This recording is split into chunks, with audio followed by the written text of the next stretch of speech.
Last time we talked about worldviews and how everyone has one. Very simply put, it's how someone views the world. And one of those most common worldviews is postmodernism. And even though some people will not call themselves a postmodernist, just a simple conversation with them will reveal that they are. It all comes down to objective versus subjective truth. Now let me explain. Objective truth states that there is only one truth. No matter what we believe is true, objective truth will always be true, and everything else apart from it is false. Subjective truth, on the other hand, says that everyone has a truth. You have a truth, and I have a truth. Even though they may be different, they are equally valid truths. But what ends up happening is that the very definition of truth changes. For example, if you are taking a test where the answer to one of the questions is A, you cannot mark B and say to the teacher that while A may be true for him, B is true for you. And that's where postmodernism comes in. Unironically, postmodernism is a little difficult to define. Nobody seems to know what it is or how to define it because they all have different definitions of it. So in order to understand it, let's look at what came before it, which was modernism. Modernism elevates reason above all else. The ability to reason is supposedly what separates mankind from the rest of the universe. And a key characteristic of modernism is objectivity.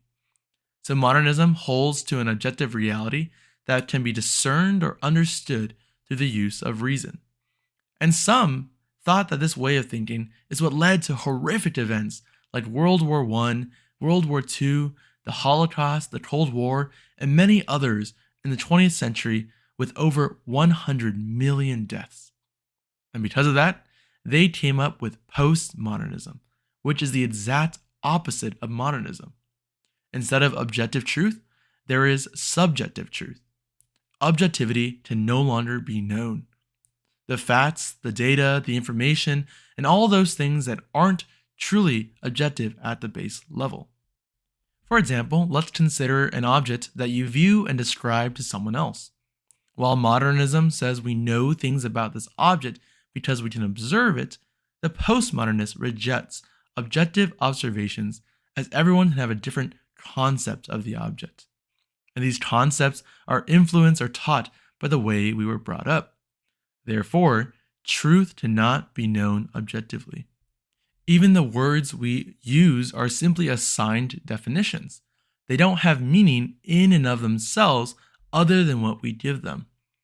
Objectivity was abandoned and subjectivity was adopted. But not only was objectivity attacked and ultimately abandoned, reason was as well. The modernist who elevates reason above all else, who worships reason as their god, is called ignorant and arrogant by the postmodernist. Instead, reason was replaced by concepts and feelings. Since everyone has their own set of concepts, everyone gets to have their own truth. It may sound nice at first, but the conclusion is that we go right back to the age of Judges, more than 3,000 years ago, where the author observes, every man did what was right in his own eyes. So what then? Postmodernism is not the answer, but neither is modernism, though it is only a bit better than postmodernism. Postmodernism and modernism stand in opposition to each other, but together they both oppose Christianity. Remember that fish analogy from last video? If you want to know what water is, don't ask a fish. Well, both postmodernism and modernism attempt to explain water by staying in the water, but instead, truth needs to come from outside of the water. Essentially, the source of what is true about the world must come from outside the world.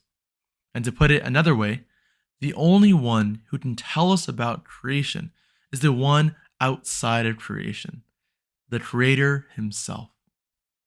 This is the one true worldview that we'll talk about in a later video. But for now, you can check out some of our older videos on epistemology where we talked about how to know the truth.